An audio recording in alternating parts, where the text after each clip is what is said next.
That's it. I wish you guys could have seen it. Jeff was like dancing in the background. He's like swinging his arm around. Well, hey everybody, it's Tuesday again. Today is February 7th. I'm not comfortable in my chair. I apologize.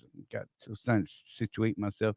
Look, all you, I started early, like 30 seconds. What then? What then? Uh-huh. That happened. I'm just saying. Anyhow, what are you guys doing? Glad you're here. Jeff is here. We're both here. We're doing weird things. We're hanging out. You guys are here. What is up, everybody? Jeff, what are you up to, man? I'm doing a reset in Carlisle, PA. You see all that enthusiasm and magic coming out of Jeff right there? Dude, That's I've been been, sick for like 3 days. yeah. Oh, man, just It dragging. just took me. It just took me 3.5 days to get 1,300 miles, man. Just because you know you're sick, but you're not so sick that you want to give the load up. Right? So you're doing like 6 hours a day instead of 10. Oh, Could have been here Lord. yet. Could have been here yesterday if I just like I don't know, not gone to bed. Right. Right. So let's see who was first today. Oh, he was crazy first too. That was it like an hour before, an hour and 5 minutes before the show started. I'm Yep. dumb, I'm slow. I follow coach. First, he said, first. And you know what? He even beat me in because I didn't respond till like 1 minute later. Just saying, because I'm usually in Yep. here about an hour beforehand. And he actually beat me to it. I was like, dang, all right. Who else we Sorry got in about here? sorry, Bear Hunter. You got beat fair and square. Right? By a lot today. We got Bitcoin John up in here. So yeah, I got Bitcoin John. Let's see who else we got. I'm scrolling. We were talking a bunch before the show, a bunch of people. Let's see. We actually had kind of a trippy conversation going on. Look, there he is, Bear Hunter. Damn, I'm late. And that was at 40 minutes before the show started. It's funny, Hey, man. little friendly competition's good. Right? You know, we start the show at 6 p.m. Eastern every week, right? And yet we got people in here an hour before the show just chatting away, talking, hanging out. What's up? What's up? You know, I dig it. I think it's awesome. Who else we got? Let's see. Got to scroll down because we talked a lot. Uh, okay, I'm just gonna scroll past that one. I apologize. That might be a bridge too far. Uh, There we go, Coach of Media Empire Crumbling. The gang's all here. Good to see you. Bull of the Woods, hello, welcome. Uh Trucker's Joke, we see you there. Who else we got? Microscopic members. Okay, that was just a funny question. Can we write off hookers? Probably not. I'm just gonna throw it out there. Just seems like good, safe advice. I don't know. Maybe your tax professional takes something different. I don't know. I don't know what to tell you. It just seems odd. Mike Henderson is up in the house. Microscopic member, aka Long Gone, Long Dong. Oh my gosh, I don't even know what to say. Senior Dick Cheese is all up in the house. Crazy Cooper, the trucking gopher is here. Trucker Dan is up in here. Good Lord, there's a bunch of people. Look, this dude just I was gonna say four you can't burgers, ignore that Diet guy. Coke, and a sex doll. Hit the like button, he said. She said, he said, I don't know. I'm not judging. I dig that picture.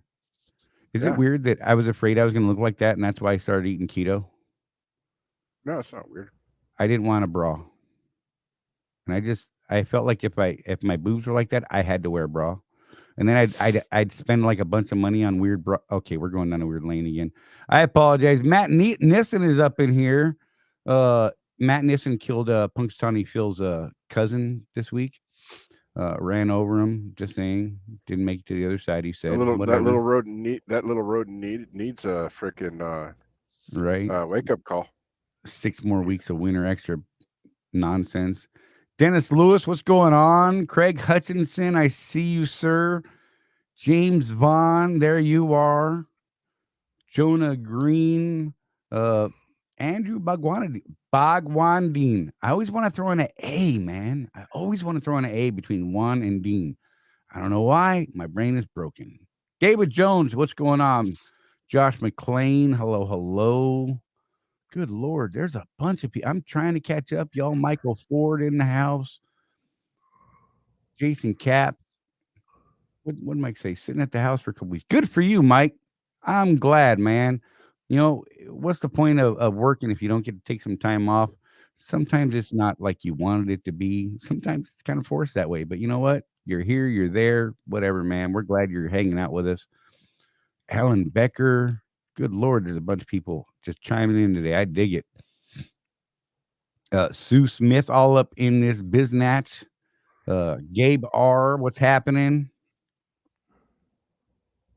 Yeah. So you know what? Let me do this fuel surcharge thing real quick. Let's get that out of the way for everybody so we can throw those numbers up. And then we'll come back to everything else and we'll dip into our little showy show stuff. And we'll do some talking, answer some questions, or just hang out and BS. I mean, whatever you guys want to do. We kind of follow your lead and we do it, talk about the things you guys want to talk about for the most part. We do have some limits. Jeff looks at me funny when I start talking about weird things. Whatever. Or I just encourage you because it's funny. Right? He just tries to get me in trouble, I think, sometimes. But that's cool because I'm pretty good at it and it's fun. I'm not going to lie. You know what? Look, when I'm good, I get spanked by Rosie. When I'm bad, I get spanked by Rosie. I'll take it, whatever, man. Any attention from that woman is awesome to me, but whatever. Going in a weird place again, I'm just going to shut the hell up and move on with this. I'm going to make my face look all ginormous here, and I'm going to hit this button. Hey, Alan, we're going to talk about rats here in a minute, so just hold on to your hat there. And I missed the button before the time came up. So the national average went down 0.08 cents. I know, Jeff, right? Dang it. To 4.539. West Coast Pad 5 also went down 0.04 cents this week to 5.086. Brings our fuel surcharge down to 0.548. It's a change down a penny and a half per loaded dispatch mile, and the West Coast fuel surcharge stayed at 0.08, but it actually almost jumped up to 9. A couple more pennies of difference between the West Coast and the national average would have put us up to 9. So, I mean, I guess that's a thing. Because 2 weeks ago, we were almost back down to 7. So, I don't know. But that is what it is. Let me swap that around and let me put the banner up so you guys have it down there. The phones are open if you want to call 813-548-3722. That's 813 live SEC. Anyhow, that's my big radio thing. You like that? Yeah, sometimes. Hey now, whatever. I'm gonna get sued for that, I'm sure, but that's cool. You want to take my?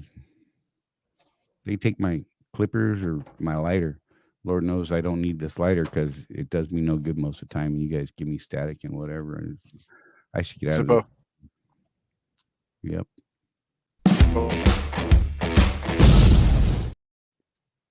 There we are. I don't even know. Zippo, you quiet your mouth already. Oh Lord. So something interesting now that I'm back on the East Coast, Charlie. Yeah. That 508. So at Carlisle here, the pump price is 511. So I'm wondering if that's, well, I'm just wondering because I don't run up here very often, but the guys that do are talking about crazy high fuel prices in Pennsylvania and the like. I'm wondering if it's starting to narrow a little bit. If that's, I don't like it. If that's enough that it's affecting the national average. Yeah, just putting it out there, man. You know what? I'm gonna let me dip into that real quick because so here's the funny thing. The New England Pad 1 was down 0.012. The Central Atlantic Pad 1B was down 5 cents. And the Lower Atlantic Pad 1C was down almost 10 cents. But that dropped the New England average to 5.11, dropped the Central to $5, and dropped the Lower Atlantic to 5 or 4.62. It just seems that ever since they changed their matrix and the way they were doing the calculations, that we seem to be delayed a week or two now. Yeah. Where it used to be much more reactive to what we were seeing in the wild there. And now it seems to be delayed quite a bit. So I don't know. It's hard to figure out what the heck's going on. Yeah. But every market showed down this week. barely. There was one that was 0.001, the Rocky Mountain Pad 4. Its drop was only 0.001. It went from 474.2 to 474.1. Huh. Everything else is 5 cents, 8 cents, 9 cents, almost 10 cents there. Oh, that was the one I said. Midwest is down almost 9.5 cents. Gulf Coast is down 10 cents. And I don't know. And since I haven't worked this week and last week because of watching the grandkids, and good God, I'm ready to go back to work tomorrow. I so need a vacation from home. These kids are wearing me out. Grandkids, holy heck. Well, I'm telling you, man. Everybody knows that I take at least 2 weeks at home when I go home, and Oh, I'll tell Dana. I said I need to get back to work so I can get some sleep. right? Oh my God, man. And then look, and I was in like a normal sleep schedule for a while, right? Like a normal person. And then the last 2 nights, I'm up till like 4 or 5 a.m. Can't sleep. Don't know what the heck's going on. It's weird. Oh, Sue said, "Oh, stop it, Sue." Oh man, no, I'm not even going there. Comedy I am. show. Oh, you bastard. I think Sue's on a mission. Anyhow, yeah, basically. Uh, And it's very possible. So Charlie and I were talking about this week's stat stuff. You want to head that up because you pay more attention to it than I do. It's yeah, kind of so we interesting. we seem we seem to have bottomed out. Is what it's looking like. Like we're in that bottom stretch right now. They're looking at a slight increase over the next couple of weeks.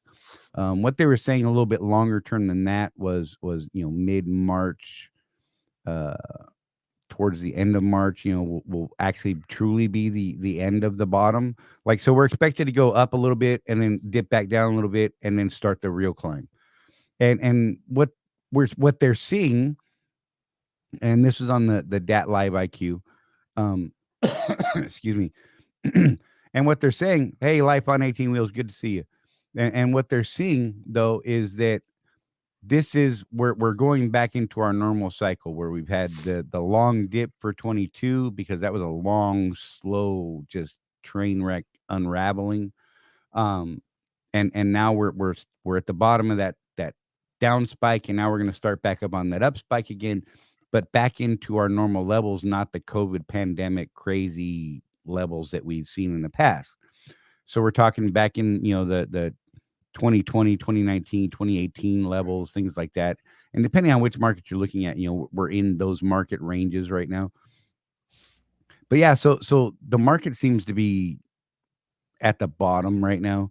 And the forecast was actually looking pretty good. It was looking at a decent climb out of this bottom over the next few weeks, and Well, they're anticipating a longer steady climb after that.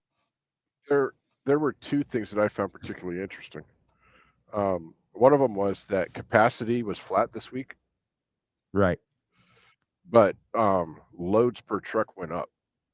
Not very much. So we maintained capacity, didn't go up, didn't go down, but the demand went up just a little bit, and that's a good Right. signal to me. That's a really good signal to me. I like to see us lose capacity a little bit more because we're still got. And Charlie and I have been banging our heads against the wall over this one. We saw Right. this happen before, where people went out and bought trucks because the market was great, and then we had a crash. But what happened last time was people sold out. Right. They You they know, dumped that stuff quick. and the only thing we could figure is that those trucks were so expensive that people are so upside down on them they can't, and so they're just Right. trying There's to no way out survive of them. other than like bankruptcy. So right now we're stable. This week was right. They said it was right on with the 2020 level of January, Right. The right on it. just And pre-pandemic then levels. and then we got this little bump in demand. So if the capacity stays the same, we get a little bump each week, right? Right. Eventually, we'll start seeing more loads. That's And they're that's the still way seeing the that way it works. 2,000 departures out of the new and new registry entrants, as well as people that are reactivating their authority. They're still seeing a 2,000 company drop in that number, but they're expecting that to actually bottom out here over the next few weeks and actually level out. So we'll see what the market bears. I mean, Yeah. and we got Adam Miller and Jim Fitzsimmons coming on. Let me look at my calendar. 2 weeks. I want, yeah, I want to say it's about 2 weeks. I believe, I think it's 3 weeks. I think it's February 28th is what we have them on this. I got to go back and look at my calendar, but I believe it's February 28th. We're going to have them on, and that's really what I want to talk about. I want to talk about forecasting over the next quarter, the next year. What are plans over the next 5 years? And those types of things. So, keep that in mind, guys. We're going to have the Swift big wigs on, as some of y'all refer to them, and get some questions lined up that you really want Yeah. answered. I mean, don't come at them sideways. So Let's get a real talk. these guys are going to be able to talk. They're pretty brilliant analysts themselves. They've been in the industry a long time, and they're running the company, right? So if you want to know, hey, bottom line, what's Swift looking at over the next quarter, the next year, these guys will tell you. And when Charley and I have talked to them in the past, they have given us grim forecasts before, so it's not like they're all sunshine and roses. These guys, Right? No, they've been like they, super real with us in the past, like for the real. the challenge with them is I got to go, and they're still talking because you're Right, talking numbers, and they're total numbers guys, right? And they'll talk your ear off if they've got the time. They're right. executives, so their time is worth a bit of money. But yeah, we're on track for normal freight movement, probably. And yeah, I think you're right there, James. The problem is we have so many new people right now, new to contracting and new entrants in general, just under their own authority and those sort of things, is that they don't really understand what normal is because they're coming in on these crazy COVID highs. Right. And so they're So seeing it as the sky has fallen. yeah. See, I was lucky, if you want to call it luck. I started my first contract in 2007, and you know what happened within a year of that? That was the big Great Recession, as they call it these days. So when I got in the business, I was hit by that right away, and I had to decide if I wanted to stay in business or not. I decided yes, so I learned how to run in that environment. So when things got better, I was like, "Woo!" If guys that came in the middle of COVID when there was more freight than trucks at Swift, and then they saw this a year and a half, 2 years later, that's a little harder, I think. Right. So the second thing that I thought was interesting, Charley, about the DAT report this week, and even the analysts were like, "This is crazy." So they use four different platforms, four different statistical models to come up with a consensus of what they think is going to happen. Right. All four models agreed in both. It was van and was it flatbed or a reefer that all four agreed on. I think it was. I think it was flatbed, wasn't it? Yeah, I think so Because as well. then they launched into the housing market and how good that was for the flatbedders Right. with all the lumber. So you have their analysis right now, and those of you that follow financial markets, that's like a big go buy that stock signal. You got four different indicators that are showing you the same exact thing. So I think we're pretty close, Charley. We're gonna get back to normal operations here this year sometime. Yeah, Just and don't just their predictions though, so don't expect it next week, guys. right. Things are looking good on the charts, but again, you guys that follow financial markets, you cannot tell the future. So Yeah, and this is the chart we're talking about right here. The dry van was actually there's actually four different lines or models here. If you can see them, if you're watching on your phone, it's probably going to be really hard to see this. But there are four different models here, and they're represented by blue, red, green, and yellow, and gray. So blue is the actual what the last 7-day floating average has been historically there. Red is the short term forecast, which tends to be more doom and gloom. it looks at more of what's going on right this second and what it anticipates. So it tends to be more doom and gloom. It tends to show a lot more down than up typically, which is fun to watch. Ratecast is DAT's flagship product that they use, and then the other two, the yellow and the gray line are blended balances between the Ratecast and the short term, and it's weird when they all kind of line up. So it's actually kind of cool to see. So yeah, I and what you're seeing right there is the bottom right here. In this week, next week, we're kind of flat across the two, and then we start a little bit of a climb up. We hit a little peak, and then we got a little drop. And what they're thinking is the end of March, beginning of April, we're going to see another climb back out, and that's going to start our ascension again back into the normal freight market. So yeah, it's really cool. I really like the report that they do every week. I think it's pretty cool. It's a lot of information, and it's a lot of free information, which is cool. So, I show their little screen there, just so you know, it's Dad IQ. It comes from their YouTube channel. It's available to everybody to watch every Tuesday. Every Tuesday at 10:30 in the morning Eastern time. Yeah. And that's again that flagship product of theirs. That's something that you can pay for. In our business model, I'm not sure if that would hold a lot of value for us. Right. But if you're out there running your own stuff, that would be something I would definitely subscribe to, because you get the deep dive if you actually subscribe to their stuff. What they do on Tuesdays is just the overview. And the reason we pay attention, the reason we pay so much attention to it is because it gives us a much broader picture of the entire industry. And then we like to see how that translates into the Swift world, I guess, and it's pretty interesting how much they do overlap. I mean, especially when they start talking about contract rates and stuff like that, and hopefully we'll get some additional information out of Adam Miller and Jim Fitzsimmons when they're on the 28th of February at 6 p.m. Tuesday. Just saying, little plug there. Well, it'll be interesting, and we should ask them is what they reported this week was continued. So contracts are being renegotiated right now, right? And they're seeing a 6% drop in the contract rate in the renewals. Yeah, in the renewals. So that'd be an interesting question for them. Is Swift seeing that themselves? How's that going to affect us? We've already seen that a lot of the surge opportunities for us have dried up. Right. And I think it has everything to do with those contracts. They just can't afford us. If you want to take the pay cut to go do it, a dedicated account, they'll be more than happy to talk to you about that. But trying to go into a place for surge now is a lot of guys are. Well, it was a few months ago where a couple of guys were telling us that they were only in Opelika for like 2 days. Right. And then got run off. And that came down from corporate. They were saying it had the guys there were just like, yeah, we can't do it. Oh, shit. So then me being the Mr.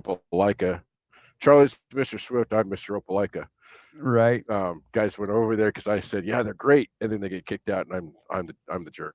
Well, it's because you're the jerk. I mean, let's just be real there. Yeah, I haven't heard anything about that. Matt said he thought he heard that Swift may be losing the Costco account in Phoenix. That would be a crazy account to lose. But I mean, contractually speaking, we'll see. You know how many times I've heard that we were going to lose Corinne? Right. The Walmart in Corinne. We're still there. Yeah. Yeah. We don't worry about what you hear about it. We lost the one in that one in Washington, Grandview. But the rumor about that started 5 years before they actually lost that contract. Right. So, I mean, yeah.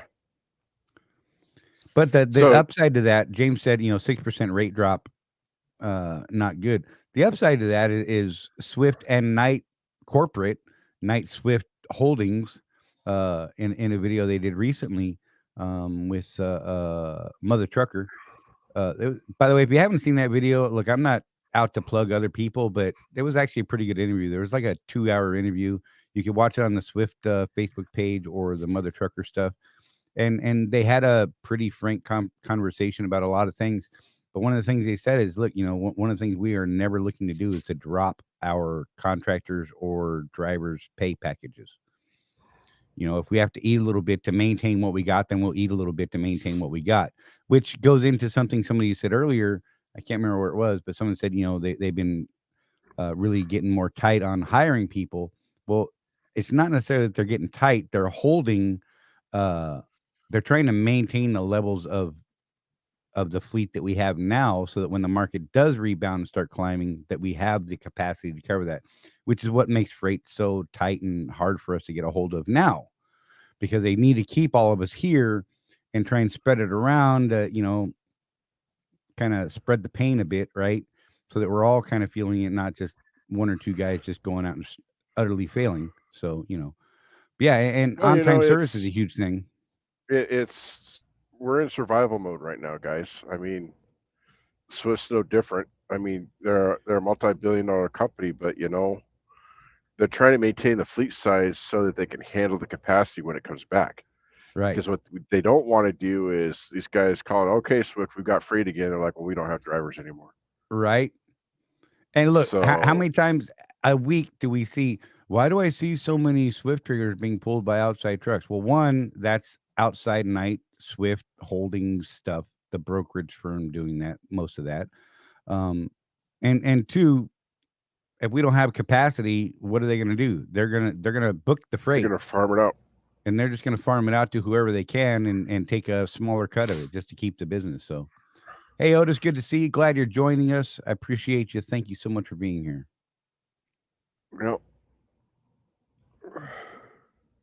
Well, so that's but Craig, okay. But you're on a different contract agreement. Right. So Craig Hutchinson, well, that's not true because they dropped our pay package, LOL.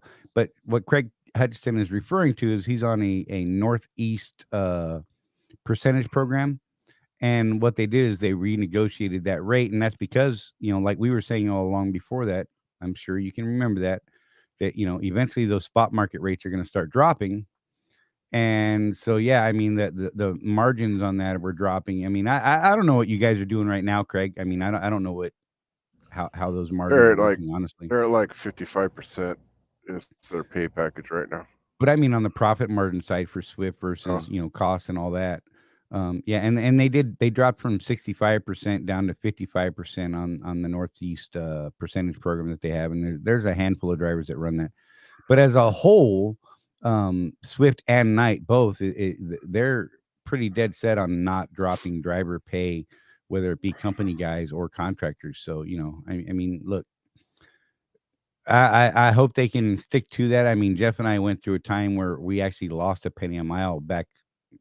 God, it had to be 10, 12 years ago. Yep. And they literally took a penny a mile away from us, with the promise that it's going to come back. It took a little longer than they said, but we got it back eventually. But still, I mean, we still took a penny a mile cut. Well, and that was back when we were at what, 93 cents a mile? Yeah. 96. So it went down to 95. Right. And now we're making, if you're OTR, it's $1.15. So for base, yeah. Over time, Swift does pretty well. I mean, we're not the Mr. Swifts that people think we are. I mean, we'll tell you, can you make more money out there? Maybe. Hell yeah. That's up probably to you. In some places, sure, but it's going to be a lot of work too. So if you want to put the work in, I mean, we'd even be willing to help you do it. Right. Absolutely.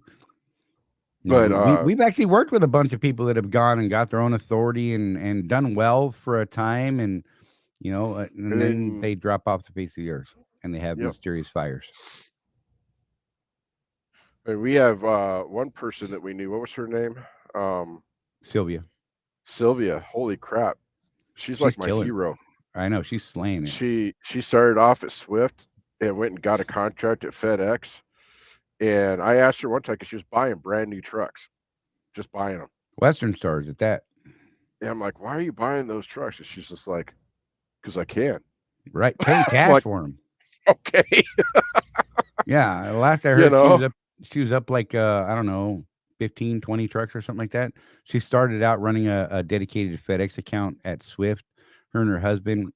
But look, those two worked their holy Jesus backsides off. They were literally doing, A 6,000 mile week for them was terrible. They were pissed. If they weren't doing 7,000 miles a week, they were off their game. And I mean, they just busted their butts and saved everything and, bought their property for cash and paid their house off and just did all these things. And they made a lot of sacrifices to get where they got to.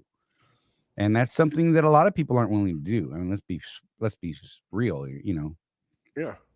Yeah. I mean, you've heard Charley I talk about, back before smartphones were big, and you would see these guys running off the dashboard, and they'd have all their papers and Oh my making phone God. calls, Right. and you'd be like, "So, you doing pretty well?" He's like, "Dude, I put $200,000 in the bank last year," and I'm like, "Really?" And they're like, "Yeah, like profit. That's what I Right. make a year." But then you talk to them about how they do what they do, and you're like, "I don't know that I want to do that." And they work like 19 hours a day and they're on the phone and I mean they Right. got no time for anything and they don't go home. It's crazy to me. I want to look, our goal is to find a balance for the majority of people to where they make enough money, right? To be profitable, run a solid business and Hmm. be able to enjoy that time and find the balance to where you can spend time with your family and your kids and grandkids like, I prefer to do and things like that, So working your system, working yourself to death, Nah. ah, it's overrated, man. And young guys, look, get it while you Well, can. I get it, but you you're gonna get y'all tired. y'all probably noticed that I did the show from home for the last month. Yeah, 32 days, Uh, right? 32 days I was off. Why? Because I wanted to. I worked hard. I had the money. Why not? There's only so much money that I actually need, and I have kids, you know, and all my kids, grown kids, and everybody was home for Christmas. So I just decided, I'll take a month Right. off. And you remodeled that truck. I mean, look. So there was a comment made recently. I'm not going to get into it, but it was cool because I believe that someone mistook Jeff's current view that you see in his camera as him being home. And he's in his truck right now, in case anyone's wondering. The little office chair he's sitting in, that is in his truck, y'all. The Hmm. wood paneling behind him, that is in his truck. Just saying, that's his remodel that he worked on for the 30 days he was home. Yep. And he did a lot of work. And how did he get there? He did a lot of work to get there. Yep. And I catch static for doing the show from home every week. It's kind of funny. But I work my schedule so that I can come home. I prefer doing the show here. It's more comfortable for me. And I do a lot of work behind the scenes to get the show ready and things like that. And I work better in my desk doing this part of this thing that we do. So that's why I'm home. But I still drive. I haven't driven in the last 2.5 weeks. I've been home with the wife looking after the grandkids, and oh my God, I'm wore out, like I said earlier. But yeah, I'm so ready to go back to work tomorrow. I can't wait. Ida's like, yeah, we're expecting a 30% increase in volume this week. We really need you. I'm like, thank God. So I'm going to go work Target this week, probably the next, and we'll see what happens after that. So, well, it'll be a thing. Craig Hudson said profit is still good, but definitely missed that 10% LOL. So yeah, I mean, but you're working. They're working in that non-contract freight. It's kind of a weird deal that they work on there. It's contract freight, but it's from what I understood when it was explained to me, it's kind of spot market, kind of not. It's a Hmm. weird deal, and a lot of it is overflowing to get people to the customers wanted to get that freight covered up in the Northeast, and yeah, I mean, so I mean, what it is, what it is.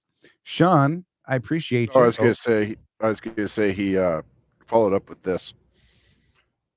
They really do their best to keep us profitable as possible. Definitely not complaining. So, cool you know, deal. I know that guys that run that account, that know how to run that account and have built the relationships, they do really well.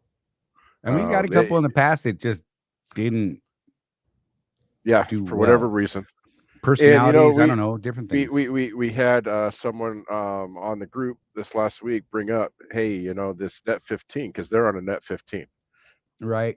which by the way, all of us are by You're right. contract on a net 15. It's just that these percentage contracts seem to be the only ones that enforce that. But anyway, and I told the guy, I said, get with Craig, and I think once you start rolling that 15 days, you'll be fine. And that's the thing. Whether you're doing a Northeast regional percentage, or the Costco. I can't remember which Costco is percentage, but there's a Costco that's percentage. Or you're running off a load board somewhere with your own authority. Right. Once you get past that initial billing cycle, that's when you start seeing the higher profits. Right. It's like trying to fund the fuel card, right? You're saving enough money to where I'm telling you, if you got to skip a paycheck to get that Right. thing funded.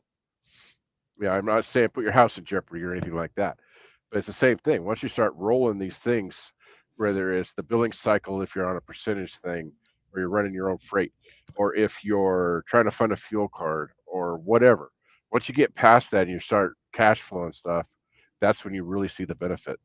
Right. And it is. I'm not saying it's easy. It's not, but once you get there, I'm telling you, things get better. Right. Hey, Sean Fairman, your name doesn't look familiar to me, so welcome. Thank you for your comment. He said, "I'm not Swift, but I enjoy your show. You guys run a straight ship. It seems we're not the fanboy that some people think we are. We do butt heads with some of the leadership at times, and we just, I mean, look, we're out here trying to help guys run a business. Sometimes our alignment is good with Swift. Sometimes it's not. And when it's not, we express that. We talk to them about it. We don't go in there kicking and screaming and trying to kick over trash cans and yelling and all that. No, we We go do it. into it as a We business. we do all our swearing between the two of us on the phone call before we go into those meetings Right. to get it out of our system. Right. Yeah. Jeff totally he catches it. He's like, all right. And that's definitely not the way to say that when we call. Okay, good. Good. You're right. You're right. Instead of bleep, bleep, bleep, bleep, bleep. He's like, yes, how about this instead? And I'm like, you're so right. Look, he keeps me straight. Look. There was some interesting comments here. For Yeah, I was gonna burgers, Diet say. Coke, and a sex doll. Run a truck when rates are high. Run a company in the lean times. I say yes to most of that, but I say run a company all the time. And I think that's where a lot of guys run or fall into problems is they do run the truck when the rates are high, right? But I think you need to be running the company the entire time. You definitely got to get it while the getting's good, right? But they're not focused on the back end of the company. So the rates are up, they're chasing the money and they're getting it, but they're not setting it aside for the company in the back end for when the times start leaning I out. think I think I had a different impression of that comment, Charlie, Okay, go for it. if you'll allow me, because Absolutely. this is a point I've made with guys in the past. Every time the economy tanks, every time rates go down, what I see is guys with their own authority, their own trailer, the whole 9 yards. They'd park their truck and come to work for Swift. When the rates go back up, they go activate their authority again. And Right. I think that's the impression I got. Okay. Um, I'm just gonna call him sex I doll can because see it's that. easier. I think that's Right. what you were getting And you at. You just can like saying correct me that if I'm better. wrong. Yes, I do. But Um, then I Marks, I'll yeah, I put you wanted out to of say something about that. Go ahead. service, not running a truck with cheap rates.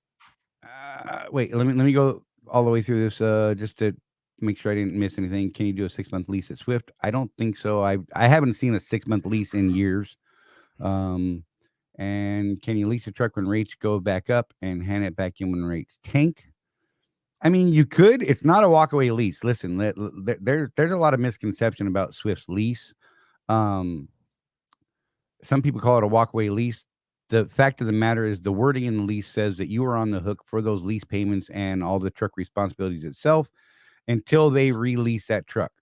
Have they gone after people in court or collections or anything like that to date? Not that we're aware of. Can they? Absolutely. Will they? We don't know. But they One thing they will do though absolutely have that option. that I do know, that if you walk out from a lease and it takes them 6 months to lease that truck back out, if you try to come back to Swift, they're going to charge you that money. Oh yeah, that debt That will I've seen. remain on you if you try to come back. And I've been hearing this one for a long time, and you know what I'm going to say, Charlie? Yeah, yeah. I'm gonna fall back on a man I really respect, Kevin Rutherford. Give credit where credit is due, right? Define cheap freight for me. Yeah. If I can Because run what's my cheap for business, you, if I can run my business at, let's just call it what it is currently, about $1.76 a mile, including surcharge. and take this insane amount of home time I have, buy a $450,000 house, do all of that, and I'm happy with that, is that cheap freight? I'm going to say no. Right. Do I know that there's better freight out there? Yeah, but I'm pretty happy with the safety nets that I have leased onto a company like Swift. And the stability, I mean, we Right. can pretty much bank So, on what's going to happen. so when rates go up and down, that does not affect our rate at all. We get paid the same. We're on a mileage contract. So when times are great, you guys out there that have your own authority, you're kicking our butts. There's no question about it. But when rates get down below $1.85, we're doing a little better. Right. So it's like we always said. What does success look like to you? What do you want to do? There's the way we do things, which is one among about 100,000 different ways to run a truck, at Right. least. There's way more ways to make money in this business than we even know about. So, you know, that's about all I got, man. Yeah, Mike On that. Henderson. Mike Henderson said I'm almost done with a 1-year lease on a 2019. So there you go. There are apparently some shorter leases out there. It's ones that they're really trying to finish up and get paid out and done. Hey, Mike, is that the one where you lease your company truck that you used to drive, or one of the company trucks, and then it's supposed to roll over into an MRP after that, or is that some other deal that you got? I'd be interested to know that.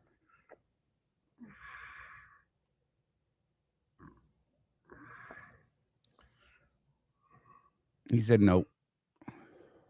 Okay. Okay, so here we go. We're getting deeper into the nuts and bolts. $1.50 a mile Okay. to run a truck. Add 60 cents a company guy would make. Need over $2 a mile to take on the risk. Then he went further, not taking the risk for under $2 a mile. $2 a mile is cheap freight. So $2 a mile to you is cheap freight. Depending, and that's fine. I mean, we're not going to say that it's not cheap freight to you. I'm saying that at $1.76, that with our expenses, with the risk that we take, our risk is far more limited than some folks out there, running their own authority. If you're getting your own authority, hell yeah, $2 is probably not what you need. Right. If you're on a mileage contract where we're locked in on the type of deals that we're locked in on, where we have all these protections built in, these safety nets, we don't pay for plates, we don't pay for all these things. We can afford to run it at $1.70. Well, what the hell is it? What I say our few surcharges? 0.548. 0.548 plus 1.15. So we're at $1.69.8 this week right now, just off the base rate, the absolute lowest mileage rate that we get on a standard OTR dry van contract. And that scales for anything. That's for any load that's over 801 miles long. 600 to 801 or 601 miles to 800 miles is 2 cents higher on the mileage rate, and it goes up from there down to 0 miles, 0 to 250. So we have this sliding scale on our pay rate. But then you calculate in what our risk is as far as what we're on the hook for every week, right? And we don't have the risk that a lot of people on the outside, say running their own authority or running percentage programs off spot markets and things like that a lot of those guys are running. We just don't have those added expenses. You look at the insurance rates that you pay through Swift. Granted, right now, if you have their insurance, you're going to have to get a camera that points out your windshield. That's fine. That's an option, but their insurance rates are pretty damn cheap. OIDA has an option where it's a lower insurance rate. I had a bit of a talk with them this week, and I'm not sure about their coverage levels yet.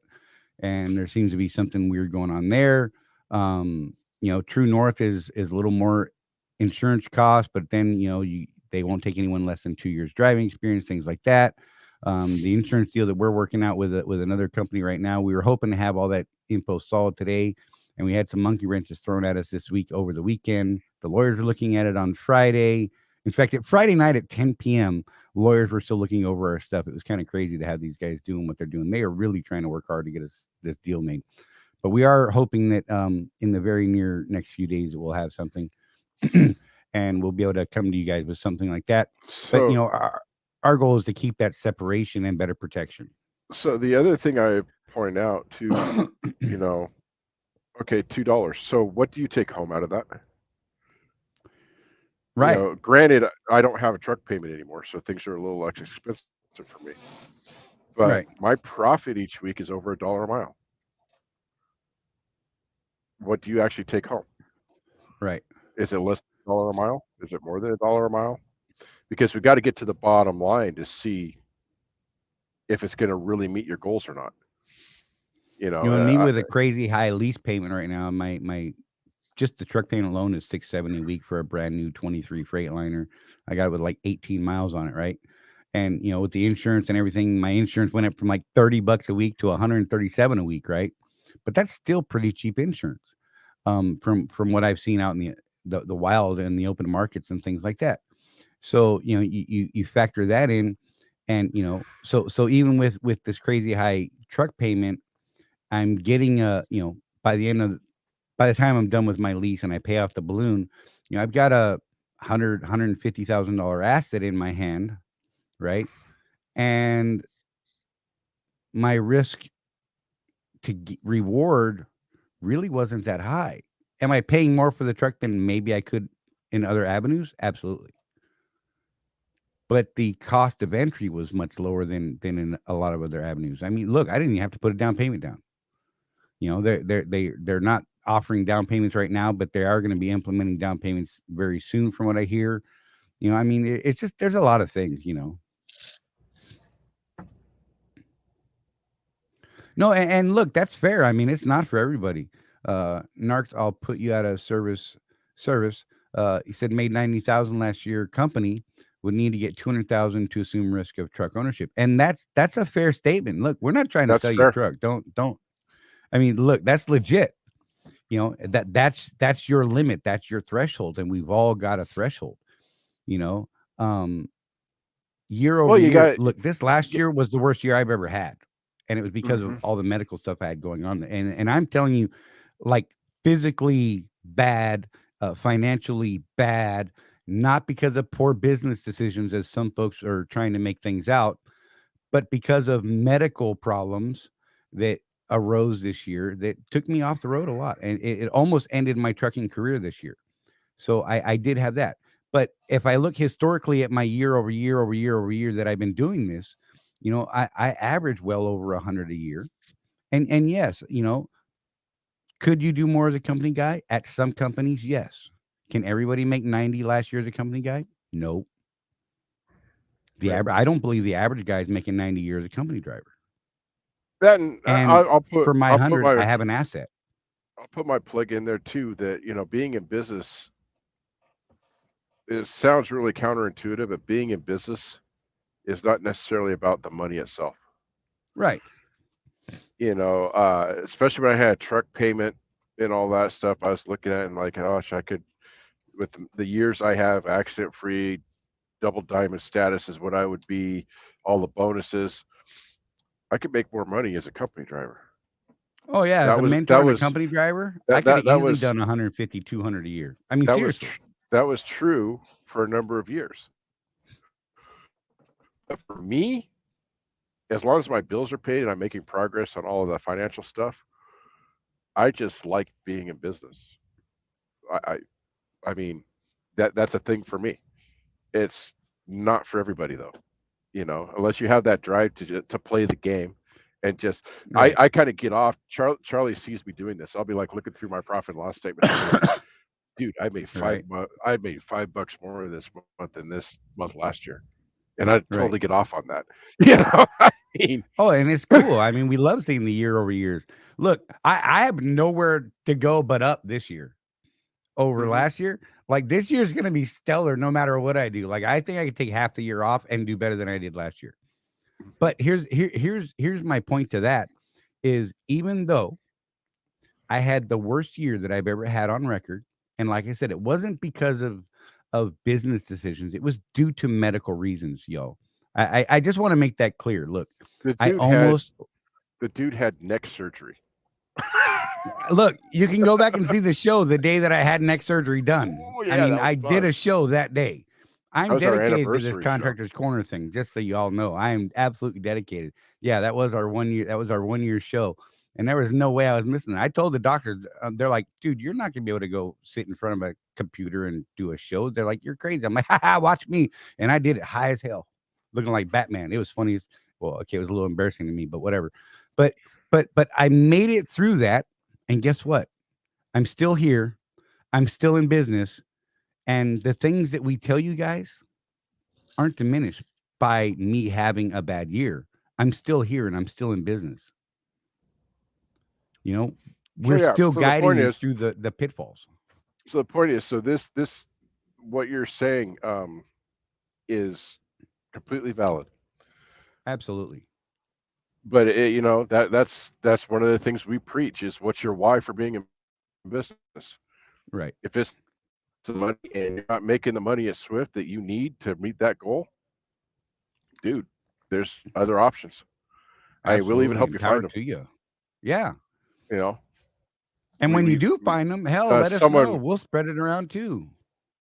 brought up trip leasing just below you here, and Got it. that's something that we're pretty public about. Yeah, we need to learn more about that because for Charley and I, we just never saw the need, but you know, we're Right. seeing guys killing it out there doing trip leases.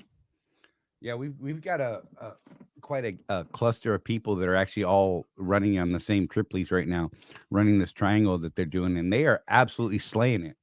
And I Yeah. talked to some folks that were doing it, and they are doing really well. Here's something else to think about with the trip leasing thing, the insurance thing. OIDA will not allow you to trip lease. You have to be permanently leased to a carrier. So that is something to consider. But on the other side of that, you're looking at um some of the companies that you might trip lease to will actually build into their price that they're paying you all of those insurances you need. So that's something you need to talk about. The deal that Jeff and I are working on, and the insurance is going to be able to cover us on trip leasing. And if we have to rent a truck, as we found out today through talking to our guy Tony at Seabright, and then his insurance top guru guy, I feel terrible for not. I think his name was Dennis. Anyhow, he said that our policy that they're working up right now, and hopefully will be done very soon, will cover us on rentals and things like that. And so we're trying to make sure that there's protections built into us.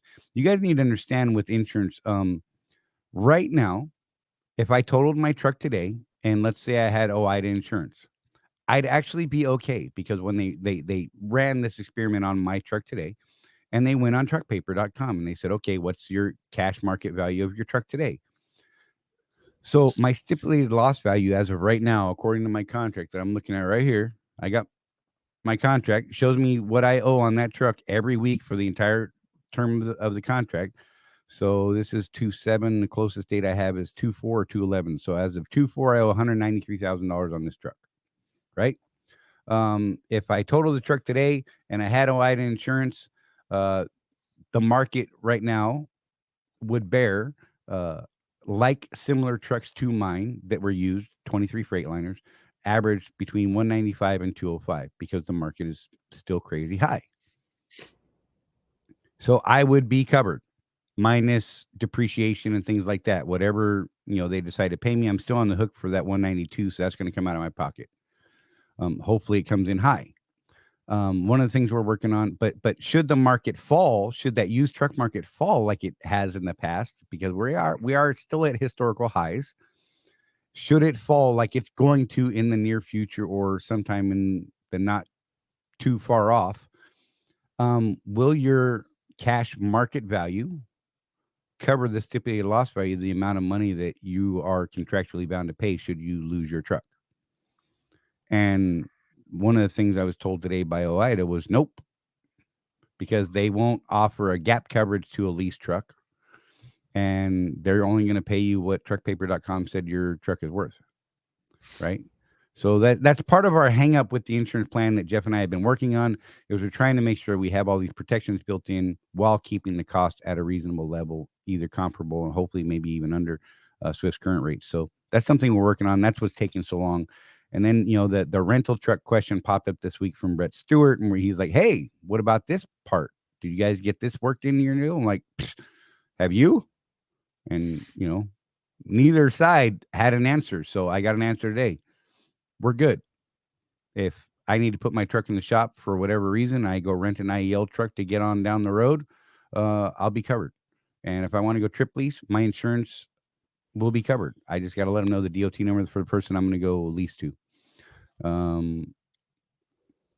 So life on 18 wheels. That's a good question, and we haven't gotten a solid answer yet.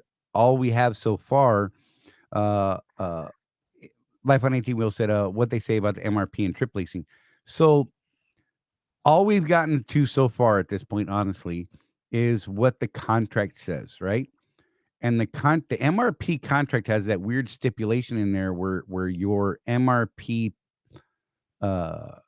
warranty payment is calculated based on the company, Swift, in this instance, their dispatched loaded and empty miles. The dispatch miles, that's how they calculate that rate.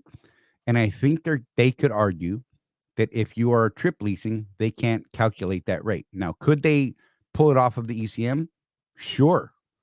That would be the smart move. But I think this might be a leg that they can stand on to defeat that for someone that wanted to go trip lease. Why would they want to? I don't know. Not going to get into that. That's politics and bureaucracy and big company stuff way above my pay grade. Could they? I think they could. There's an argument that can be made on either side. So I'm going to try and dip into more to that and see if we can get a more definitive answer. And yeah, I mean, it sounds like cool. I got to make a note real quick because I'll forget. Let's just be real. So yeah, but yeah, we're trying to get these things worked out, you guys. Honestly, bear with me a moment, Jeff. You got to cover me for a second. Okay, can I talk about rats now? Of course. So, a couple of weeks ago, I talked about lobsters. So what I learned this week was rats actually have a sense of fairness. Some of your tax dollars went to a study that proved that rats, being mammals, and all mammals have this sense of play about them. Play, right? They wrestle, whatever. And the big rat, of course, will beat the little rat, yes? But here's the funny thing. If the big rat doesn't let the little rat win at least 33% of the time, the little rat will stop playing with the big rat. So there you have it. All mammals must have a sense of fairness. And then the study went further and did an experiment with humans where they gave people $100 and said you have to give some of it of your own discretion to someone else to keep any of the money at all. And they went out there. What they found was that most people, when offered the money from the first person, would not make the deal unless it was 50-50. Right. So people will walk away from $20 because it's not fair. It's crazy. Yeah. Free 20, but I didn't get my fair share of free. Yeah. Okay. It's how we're wired, man. Something wrong with this. Like, seriously. It would have been really interesting if it was the same 33% of rats. So I guess, Right. Well, Craig, that's technically true. IEL doesn't offer loaners anymore. You have to go through fleet assignment at the terminal. IEL can only ask on your behalf up to the terminal based on their needs. However, the loaner itself is still managed through IEL because they're going to be collecting money from you depending on which side actually owns the truck. And all the trucks, I believe, go through IEL at one point or another. Mm-hmm. That's the way I understand it to be. I could be wrong. And when I find out something different, I would definitely say something about that. But that's the way I understand it to be.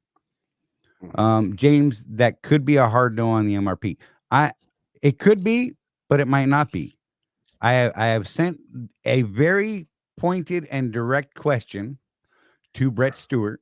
I just texted him instead of taking a note. I figured just goes to the source, and I could get an answer during the show, or it could be a week from now.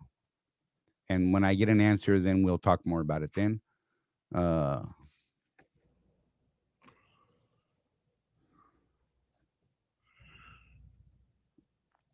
government screws me over 100% of the time. Jason Caps, fair.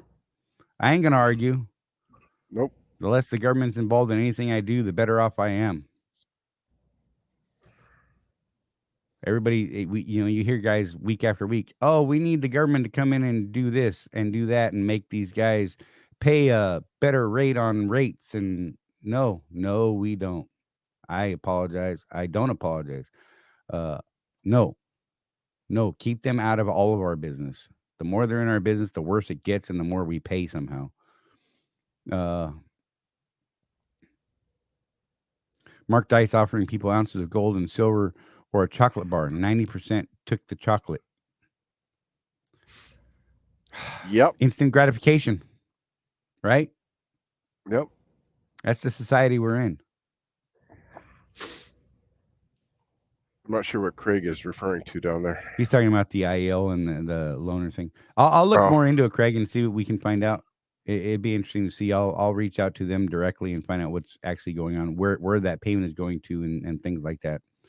Because ultimately, that's where it truly matters. I mean, the assignment may be handled by the terminals, but I believe the rental agreement itself is still handled through IEL. But I could be wrong. But look, there's so many steps that are associated. Swift, IEL, this, that, the other thing. I mean, look. It all ends up in a pocket somewhere. Ultimately, down. Just not mine. Not mine. Maybe I get a little bit. I'm happy to get my bit. I ain't gonna lie. Look, you offer me a penny, I'll take it. Why not? I had an argument with a guy one time, and a guy was asking for money, and I literally, I'm one of those guys that I just don't carry cash anymore. Mm-hmm. It just seems weird. I don't know why, but I actually had a pocket full of change, right? And I'm like, well, here, take that. That's all I got, buddy. And he got mad at me. He's like, what the hell am I supposed to do with that change? I said, I don't know. Combine it with more change and buy dinner. Right? He's like, well, that's not enough to buy dinner. I said, well, with that attitude, it never will be, right? I mean, why wouldn't you take 35 cents? That 35 cents could become 70. That 70 could be $1.40. That $1.40 could become $18. And now you've got a meal at a truck stop. Just saying. Minus tip and drink. Because, if you're doing that sort of thing. But yeah, it's crazy. I don't know, man. It's so baffling. Sue said both.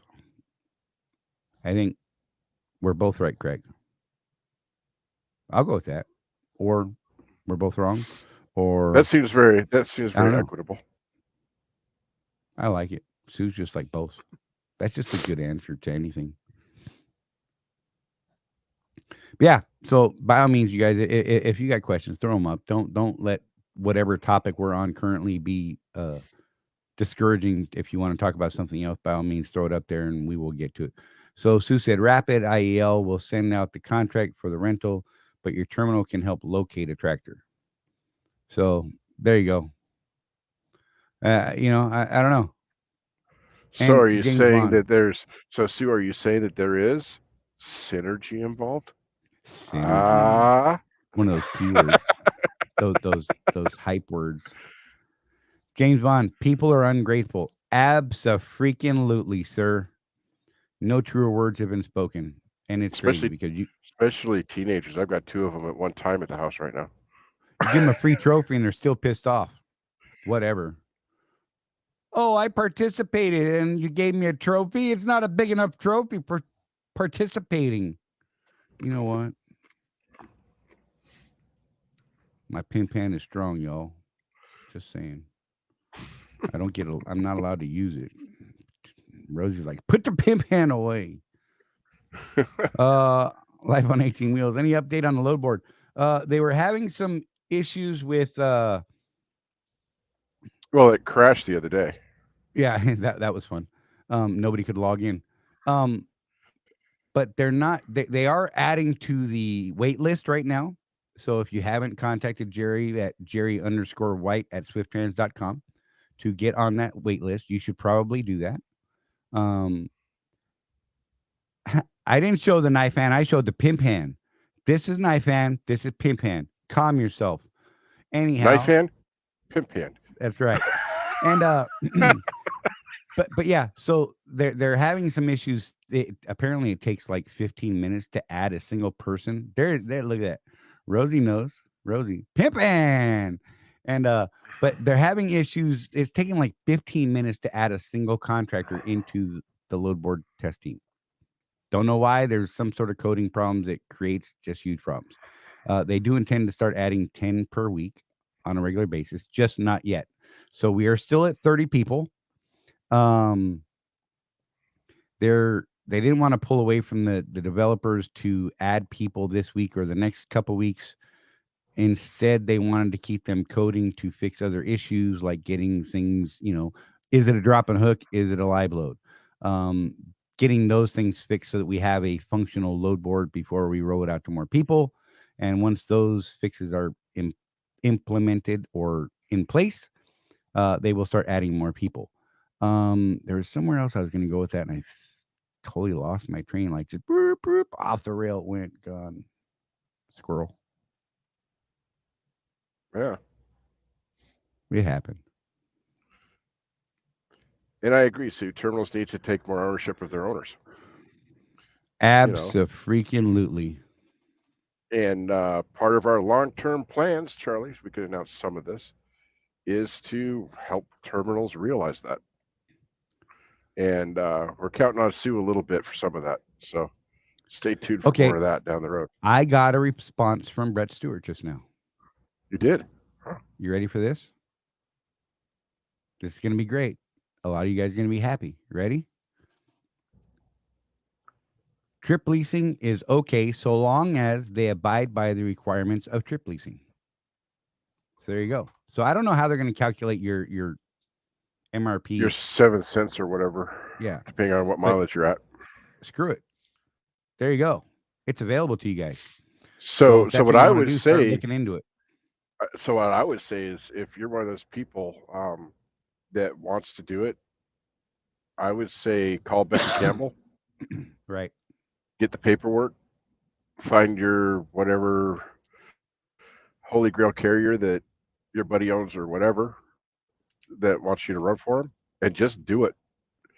But the thing with trip leasing, just like with lease portability, because this came up with Brett a couple of times, you need to make sure you're making your payments. Right. Because it's not coming out of your settlement anymore. So if you have a lease payment of $450 on an MRP, you're going to have to call in every week and make that payment. Right. And whether they ask you for it or not, save that 7, 8, 9 cents a mile for your warranty payment. And my understanding is all of the fixed costs on your lease truck continue rolling. Insurance, the Zonar, the whole 9 yards, all of that keeps rolling. Even though you're not actually using it, you are still required to keep that active and paid for. So keep that in mind, right? You need to be able to cover those fixed expenses to do that. And you should be if you're trip leasing, because most of those deals are pretty good deals anyhow. So let's just be real. Bitcoin John said, have you ever replaced the heater filter on your truck?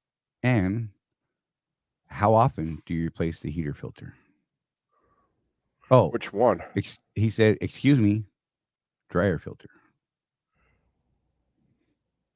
So on my truck, it actually has a maintenance schedule for you're talking about the air dryer, right? Mm-hmm. It actually has a maintenance schedule in my handy dandy owner's manual at every 300,000 miles. Right. And so I just have it done then. It's one of those things, though, talking to Alan, that I should be doing myself because it's insanely easy. Right. But you have to go to the truck for some of that shit. So Blackbeard, I would say that from a contractual and a moral standpoint, the answer should be no. that you should be putting that pre-pass or whatever the hell it's called these days, the big white bar, should be put in its magic bag because you're not operating on Swift's authority, so you can't use the pre-pass because it's based on Swift's authority. So you couldn't be using that anyhow, and tolls would be based on you and And your current carrier. and whatever contract you have with those guys.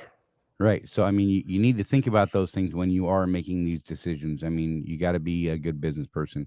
You know, don't, okay, don't shit where you eat. You're going to Right. come back. Don't screw that. Don't screw that up. Keep that in mind. And James Bond said, right on in the MRP thing. Microscopic member, aka Long Don, what's the cost of you go on vacation for 2 weeks? Just a lease payment? It's not the lease payment. It's the insurance. It's the OCAC. It's the communication equipment. All the fixed costs. Any of the fixed costs. So what I used to do, what I used to do when I had that big payment is I just used my maintenance account to cover that. I usually had enough money in there to cover the fixed costs, and then I have a separate account, savings account that I put my actual maintenance money in. So right. And James, look, get insurance and DOT number. That's an option. You know, absolutely. Yeah, you know, I'll put a plug in for our friend Alan there. So he actually plans on doing just that. He plans on not anytime soon, but his long-term goal is to activate his DOT number with his trucks and start off by running Swift Logistics Freight because it's easy. Right. It's a system he knows, and then branch out from there. The dude's going step by step while maintaining a fleet within the Swift. Within DOT. Swift, yeah. Which does what, Charlie? Lowers his risk profile. Right, and it diversifies him a bit. He gets to work both sides of the market. That's right.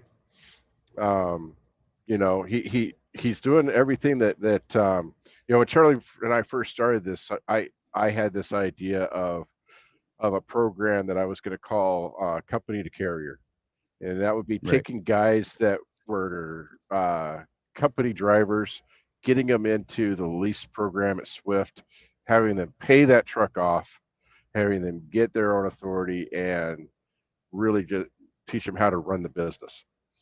Right. That's something that we still might do. Right now, we're mostly focused on helping guys out that are, you know, we will tell you that leasing a truck is not the best option. The reason we do what we do is because people are going to do it anyway. We both did, obviously. Right. And so why not help a guy out? You know, help him be successful within what I'm not going to say the worst way to get a truck, but you know, leasing is not the cheapest option to get a truck. But we all did it. Most of us here have done it. So there's some best practices that'll help you be more successful within this framework. And you know, if you have bigger goals, system, that's our expertise. If you have bigger goals, like Alan does, we're rooting for you. You know, absolutely. We love to see that, and we'll do everything we can to help you.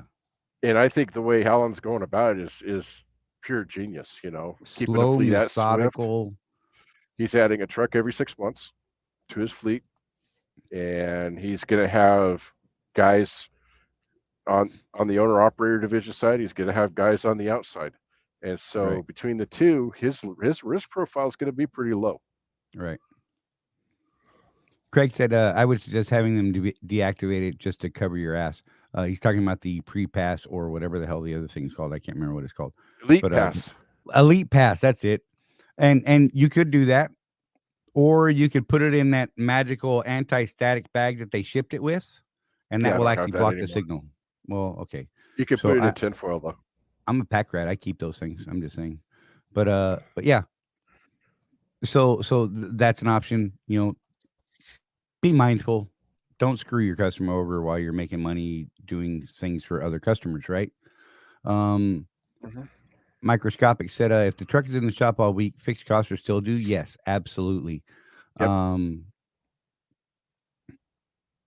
I take a vacation every time the truck is in the shop and kill two birds with one stone. Look, that's Yep, what yep, quite a few people do. Seen people do that on a weekly basis here yeah. lately. In a couple, my plan in a couple of years when I need an in frame, I'm going to take it to Pittsburgh Power. I'm going to fly home. Me and my wife are going to pack up, and we're going to Hawaii for 2 weeks Right? because that truck's going to be down for at least 2 weeks, maybe a month, depending on parts. You know, and again, if you can't do that, again, one of the things that like Rutherford used to say all the time, if you can't do stuff like that, what the heck are you doing? Right. You know?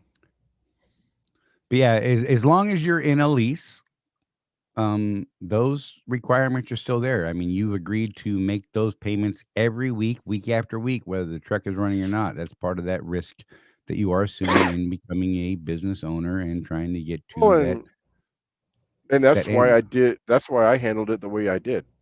You know, I was putting enough in my maintenance account that by the time I had to shut down or I was going on vacation or whatever, I would just dip into my maintenance account for those fixed costs. It's a simple macro. Transfer the money over.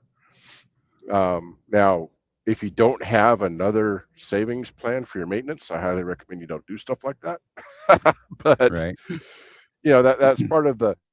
So I had my maintenance account that I put 8 cents a mile into, and I have my savings account, my business savings account that I put 10 cents a mile into.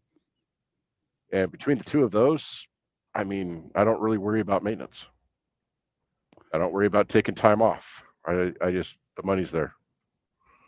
So Jason Cap said Elite Pass still goes off the license plate even if even in the magic bag. Just have Swift charge the driver for tolls on trip lease. So yeah, I forgot about places like Florida that do toll by plate, things like that. There, it's going to go Right, back to the registered owner. In which case, don't be surprised if you see something on your settlement that says toll. right. You're not pulling Swift Freight. You're not operating on their DOT number. You should not be shocked by that fact. Look, if And you don't get then charged for it, I don't know. You and then won. I would say that your settlement from Swift. So if you have a deal with the carrier you're currently leased to, and they reimburse for tolls, I'm thinking that your settlement from Swift that says tolls, that would be your receipt. Right. Would be my guess. Once upon a time in YouTube trucking. Hey, how's it going? That's actually a great name. I dig that, and the picture is awesome. Just saying. Welcome. Never seen that name, so glad you're here, hanging out with us and talking to us. Hope you chime in and you got some input or got some questions. Feel free to throw them up. Excuse me. Mike said if your truck's in the shop, they will let you push your truck payment. It will be paid back as a $200 a week until it's paid back. So you can't always count on that. That is something that seems to come and go when, depending on the status of, I don't know, the moon cycles. Sometimes we've seen it to where they're like, yeah, no problem, and other times they're like, no, pay it now. Hmm. It, sometimes I think it's based on your relationship with your customer. Unfortunately, if you're a pain in the ass jackass, let's face it, they're not going to be super eager to help you Yep. if Or if you're you're working with them. it, well, it seems to be. So I took advantage of that a couple of times in my career, and it seemed to me that if you're one of those people that is constantly in the rears, they're Right, they're less likely to help you.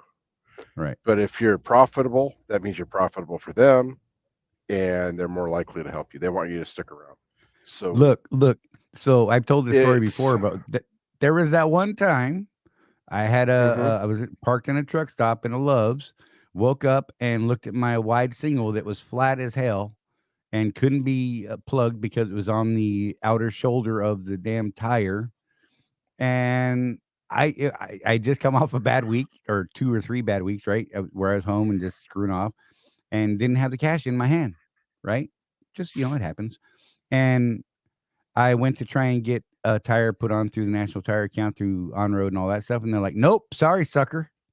You ain't got enough money in your maintenance account this week. And I was like, oh, what?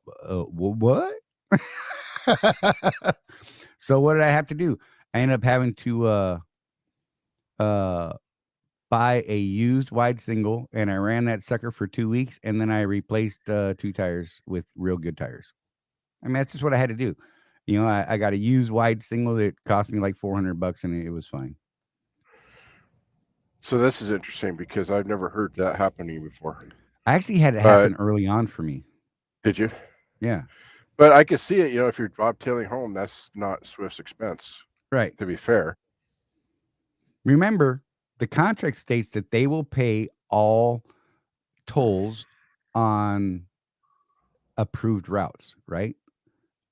Look, I go whatever way I want to go, and typically they pay the tolls, and I'm when happy. you're under a load, Right. And but honestly, I got to tell you that if I decided to go a different route than what they wanted me to run, and for whatever reason, look, most of the routes I take typically add miles to the way that I run, because Rosie and I like to see certain things or run certain types of roads and things like that. So we will typically run a little bit farther for a better experience driving, we'll call it, right? And because of that, if they ever came back and said, "Hey, you took this toll road and it was out of what we believed your route should have been, and you're going to pay that toll," I would be like, "Okay." I mean, it sucks, but I would pay it. I'm not going to get mad about it, because the contract states that on the approved route, something along those lines. I can't remember the exact wording, but it's something along those lines. So I mean, just for, yeah, Rosie, I remember that. But triggered. yeah, right. But yeah, I mean, it happens, and I wasn't mad, but it happens. Because I will run the hell out of a toll road. I don't care if they dispatch me that way or not. I would much rather run toll roads because they less traffic and just nicer although, roads, typically speaking. so talking about this insurance stuff, one of the conversations I had with Tony this week, he let me know how much a tow might cost on the Oh, right. turnpikes up in the That was Northeast. ridiculous. It is saying upwards of $100,000 for a tow off the turnpike. Yeah, they had someone who got hit for 100 grand on towing because it Yep. was a turnpike, and because they had to get police escorts to shut down lanes, and fire and rescue and paramedics just in case. And I'm like, holy hell, what a racket, man. Yep. So don't break down or don't hit anything. Just drive Right? straight through it for control road, man. Yeah, pull off the toll road, man. Limp it. Get off that exit. Limp it. Could save you 80 grand. And I don't say limp it anywhere, but good God, you might want to in that case. Good Lord. I just couldn't even imagine. Wimpy McPoach said toll roads equal bad location. Sometimes I'm not gonna lie, I prefer them, especially here in Florida. I Well, the run the Florida hell ones out are of. okay, but like the Ohio Turnpike and the Right, Pennsylvania Turnpike, dude, when I first started driving, I was pissed because this was before Elite Pass, right? right. So it costs $80 one way back Yep, then to get from Chicago to New York City. yep. So that's $160 round trip. So I get the company advance, right, for tolls. Mm-hmm. I got my little. I used to have one of those redneck wallets for that Right. with the chain and everything. Oh Yeah, if yeah, you can nice. imagine that. I bet So that was hot. and I'm forking out this money for tolls, and the roads were crap. And Right? I'm like, we're paying to be on these freaking roads. Why?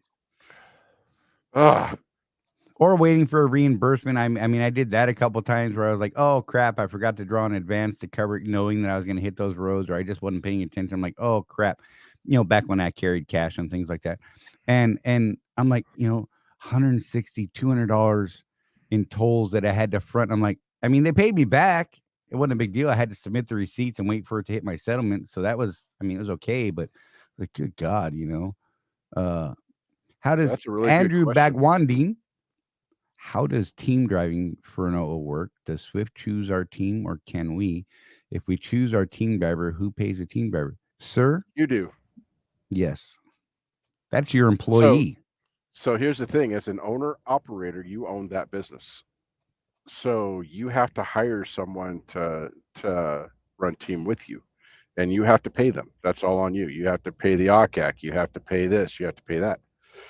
Now, there's some people out there that'll give differing advice, but I'm going to tell you, you need to be paying that guy on a W-2, not a 1099. Right. There's tax reasons for that. Um, and D-Lo, what's up? Sorry. and for me, there's also a moral question there because on a W-2, there's this thing called FICA, Yeah. which is, Social Security, all that stuff. As an employee, you pay half of that. Your employer pays the other half. On a 1099, you're on the hook for the entire 16%. Yeah, you're sticking it to your driver who has So your no driver who ultimate has no control. skin in the game, no control over the business, you're saddling them with an extra 7% of tax, which, by the way, is tax deductible for you. Just saying. It's called Right. payroll tax. So there's a lot to think about if you're going to get into that game. The guys that are successful at it are extremely successful. Would that be fair to say, Charlie? Absolutely. And the guys that aren't successful, Yeah. just don't do well. Painful. You have to pick your employee and make sure that they're going to pull their weight. That's always been my problem with team driving, period, Charlie. Right. Even as company driver, you're each getting paid the mileage of the truck at a given rate, right? Basically, you're splitting it down the middle, the revenue to the truck, as a company team. Well, what if you have a teammate that only drives 6 hours a day and you're driving 10? Right. Rosie. So What? I didn't poke Rosie there. Yeah. Oh, I'm in trouble. Yeah, But all our money goes into one bank account. So, whatever. You remember we were talking the other day how fast Donna could get on a plane and go find you. Right. So, but this is actually is kind of an interesting thing. Excuse me. When I was hiring drivers and running my small fleet, I would hire them on as a teammate with me first, right? And I typically only hired people that I had mentored as company drivers first. And then I hired them on as my company employees. And I would team drive with them and teach them exactly what I expected them to do and how I wanted them to operate the truck and things like that. But it wasn't rare for me to work more hours in a day than them, but I still paid them the way I paid my drivers was I paid out, when I first started, it was like 30% of the truck I paid to, a co-driver. And ultimately I ended up paying 40% or 45% of the truck's net profit. And whether they drove, 40 hours that week or 10 hours that week or 70 hours that week, they still got 40% of the truck because they were still there to work. And when I worked with those guys, we basically worked within our drive shift windows, and we worked midnight to noon and noon to midnight. Each guy had or each person, it was guys. I wouldn't hire a female at the time because women scare me and I'm very intimidated by women. You like that? That was funny. Anyhow. And, so we worked within our 12-hour window. Anything that had to be done in each of those 12-hour windows was the responsibility of the driver on duty. For that, they got their percentage, if that makes sense. So I don't know if that answers questions or not. D-Lo, good to see you, lady. It's been a minute. God, I miss you. I hope you're doing well, lady. James Vaughn, I want to hire my wife as a driver because she would be a B1 driver. So that's a no-go for me. Yeah, that's a weird deal because, your wife being a Mexican national. Yeah, it is kind of a weird deal. It's trippy things. Proof said, do you see some of the throw truckers road off the boat? I don't know. Any Alaska freight? So now, that's look, interesting. There used to be, I don't know if there still is. Right. There used to be a Costco run up there. It was a team run. I talked to 2 people that have done it. And yeah, that's an interesting one. I would love to do that. Like, okay, I will go to Canada for that. Maybe not in the winter. Is that wrong? Well, I don't think it was a winter run, but yeah, I would do that. That'd be awesome. That would be amazing. And there's some amazing loads that run, that Washington to Alaska route. And when you look at the spot market rates on those things are insane. But I know there's a lot of expense involved and, no freight coming back. So you got to calculate that round trip. Yeah, what's the price of diesel this week in Alaska? Holy hell! I don't even want to know. Do you even I want bet to it's know? no. I bet it's stupid. Wimpy McPoat. Yeah. How about the Hawaiian Islands, dude? Right? I would There's a totally figure guy. that out. There's a guy the other day that was going to put in Honolulu's zip code for his home time just to see what happened. That would be hilarious. Like where would they route them to? It could be funny. You know what? I'd get the planner that's got jokes and like route me to Maine. Yeah, Fly from there, jackass. Oh man, you ain't right. yeah. Mike Henderson says he did the Alaska run once. Oh, I clicked off it when you clicked on it. I did the Alaska run when I was a Costco dedicated in Washington just one time. Oh my God. I bet that was a beautiful drive though. Was it just awesome as I think it is, or was it just garbage? I don't know. I feel like that would be amazing. I've never been to Alaska. I really want to go to Alaska, but I don't want to go when it's That's super the cold. that's the only state I haven't been to is Alaska. Right. I'm not a cruise person, Charlie, but Don and Yeah. I have talked about doing the Alaska cruise during the Yeah. summertime. When you go up there, because they do the whole like they take you up there to the bay, and then they fly you to their super secret fishing spot. You fish all day, and you do this, you Right. do that. They That go could be further really cool. north and see the ice flows and all that. I don't That'd know be why, but I'm afraid of cruises for some reason. people. It could be it Did just I locked in that. did On I that. did I did I hesitate? No. No, you're Okay. probably right. Well, and the other thing too is on Alaska cruise, chances of all that the half naked people that would embarrass my wife, probably less of a chance. Mm, right. Craig said he ran Alaska when he was with Jones Motor. Loved it. That would be awesome. I, I, I briefly thought about going to a carrier up in the Sumner area that was running. That's all they did was run. I can't remember the name of that company, but that's all they did was run Alaska freight up and down. And I Hmm. thought, man, that'd be fun to do for a year or something, just to get that, just to have that experience, I guess. I don't know. I got this weird thing about doing experiences, and having these experiences in life, and good or bad, whatever. That's not my ultimate outcome. I mean, I'd love them to all be great, but I just like different experiences. Yeah, James Bond. I can't stand flying, dude. Let me tell you something. I actually don't mind taking off so bad. I really don't mind the flight in between so much. I absolutely hate landing, which is what made me love being a paratrooper. Because you never had to land. Absolutely loved it. Never had to land. And so, yeah, I'm down. I'm with you. I love jumping out of the flying aircraft. That was my favorite thing in the world. Still is. God, can't get enough of it. And I could never get enough of that. James said I'd like to do ice road trucking. That would be cool. That was one of the things on my list that I wanted to do for a year, and was pretty sure that after that year I wouldn't want to do it anymore. But I thought again, it would be an experience to just get that under your belt. I thought that'd be cool. I don't think my Yeah, wife would have liked it either. yeah. I was told by my wife under no circumstances was I even to talk to a company that did ice road trucking. Just clear. There's just Little, of course, she's also never been to Wyoming in the wintertime either. So right. you know. At least you don't have to worry about falling through the ice there. You may Right, get stuck in a pothole, but you're not going to be swimming right. unless you really make a wrong turn. But yeah, Hey, so hey, yeah. I would actually need my tires. hey, right? You'd have a reason to have them XDN2s, man. Might even be willing to put some studs in them jokers. Studs. He said studs. Whatever. But yeah, dude, there's some cool things out there that I'd like to do. Like, look, we were talking before the show. I would love to own a big truck wrecker, but I don't want to pay for a Mhm. big truck wrecker.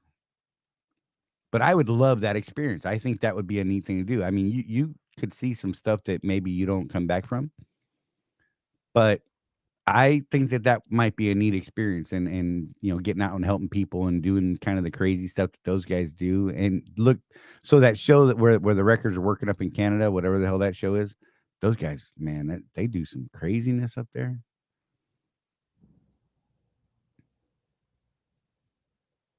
Timothy Ransom, Alaska Highway is mostly isolated. You'll drive hundreds of miles and not see a town.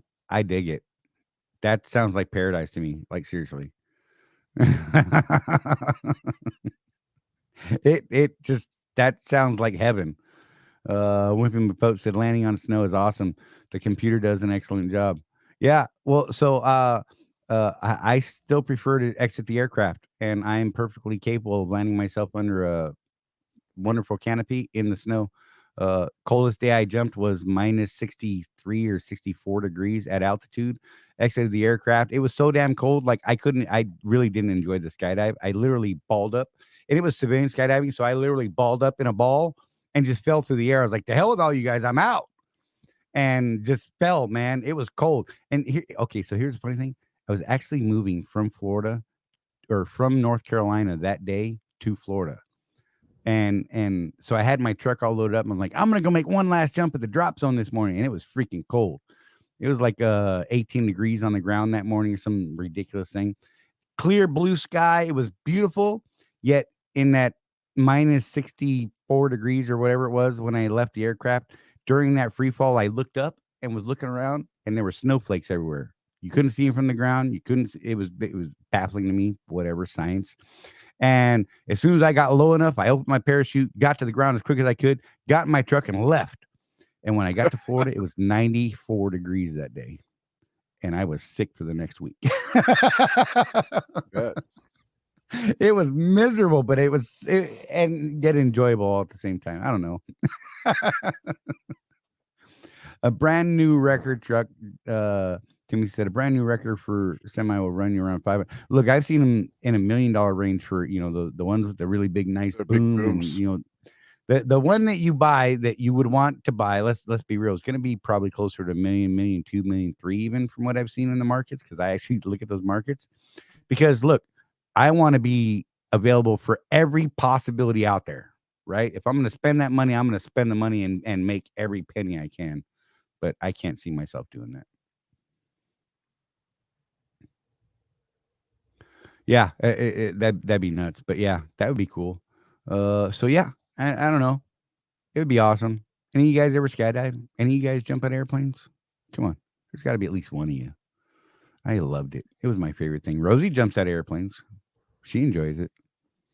At first, she was like, there's no way in hell. And then we suckered in.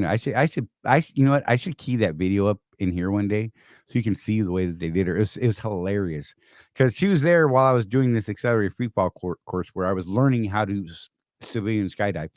And it was on my 7th jump, and they started walking up to her. And my whole thing was they were doing, this camera thing, and they walked up to her and they're like, hey, Rosie, what's going on? And she's like, Charlie's over there. That's the guy you're supposed to be videoing. They're like, oh no, it's great. We're just seeing how things are going. And people are putting equipment on her. And it was happening so fast, right? And I had already made friends with everybody at the drop zone, and we're talking way back. It was, kind of easier to get away with some of the rules, you know what I mean? And even though she didn't sign the waiver, it looked like she did. Anyhow, so there may have been some forgery involved. I'm just going to say it out loud. But, and they're gearing her up, and they're putting her in this harness. And next thing she knows, she's walking out towards an airplane. The engines are spun up. They're running. They're waiting for her. And she's like, what the hell is happening? I mean, it happened so fast. Next thing you know, she's on a plane. And we make this massive quick climb up to altitude. And she sees people leave the airplane. And she's like, what the? And then all of a sudden, she's strapped to this guy, Mike, who was her tandem instructor. And she's strapped on his chest. And they're going out the door. And she held her breath for the entire free fall. And it all went by so fast that she didn't even know if she liked it or hated it. It just happened so fast. So what did she do? My baby. She's like, I'm going to have to try that again and see if I actually like it this time. And then I couldn't keep her out of an airplane. It was awesome. Yeah, see? She's like, it's amazing. But the video, God, I had to get it from VHS and put it on here. I got to see if I can even find that. But it was great. It was a good time. If you've never done it, if you ever thought about skydiving, I highly recommend it. Seriously. Like, if you've thought about doing it, go do it. If you thought, maybe, I say go do it. Try it once. It's expensive though. If you get hooked, it's worse than crack. But once you're geared and certified and licensed, it's actually not so bad. So yeah. Yeah, paramotor. Strap a engine on your back and pray. So I actually like the paragliders. That would be awesome to me too. I don't know. We're so getting off our trucking stuff, but hey, you guys guide us where you want to go, and I dig it. I can't help it. I love. Look, you can tell by the wall behind me. I am into my airborne stuff. I'm very proud of that paratrooper service that I did, and I dig it, man. And here's the funny part. Some of you may or may not know this. I am absolutely terrified of heights. Absolutely terrified. Something about getting in the door of an aircraft, though. Literally, once I'm to the door, like the ride, knowing that I'm going to jump out of an airplane at 13,000 feet or 500 feet in the Army, used to terrify me. I mean, you could feel my heart going the whole ride, right? Oh my God, I can't believe I'm doing what the hell? 500 jumps. I'm still thinking, oh my God, oh my God, oh my God. I get to the door, absolute peace in my world. There's no bad things in my world. I don't care if my dog died that morning. The world would be right. It's absolute peace. I can see out, and it's not a fear of heights at that. It's some weird psychological thing. People, smart people, can tell you about it. But I am completely happy, and it's baffling. Yeah. So yeah, that's my story. Jeff's like, shut up, airborne. You know how many times I've heard that story? Good God. But it's just amazing to me. Seriously, it is the happiest.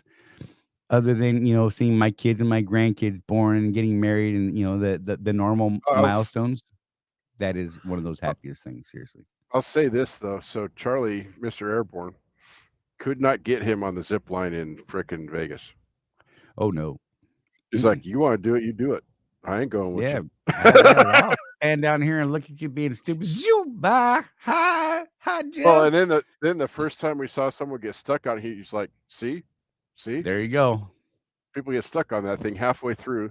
They have to bring the golf cart out with the really long hook and pull them out. It's hilarious. Rosie and I walked up Multnomah Falls in Oregon one time. Those of you who know, up off of 84. Spent all that time walking up that 2-mile freaking nothing but uphill climb to go peek over the edge of the falls. I got within about 30 feet of the edge, and just vertigo kicked in, and I turned around. I'm like, babe, I'm out. And I turned around and walked down that hill as quick as I could. I was not having it. Couldn't. But here's the funny part.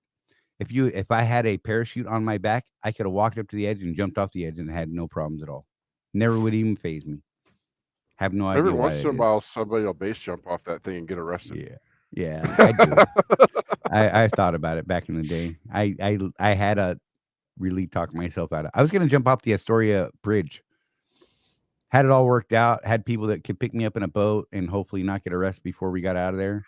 And then I just never got to pull it off. So if you ever did that, you'd have to scream real loud, "Number 5 is alive." Right?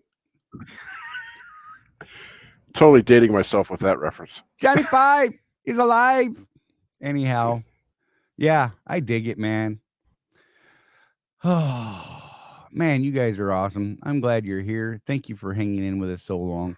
If you guys have any questions, by all means, throw them up. Otherwise, I'll keep talking about random nonsense. And, I don't know if you guys are digging it or not.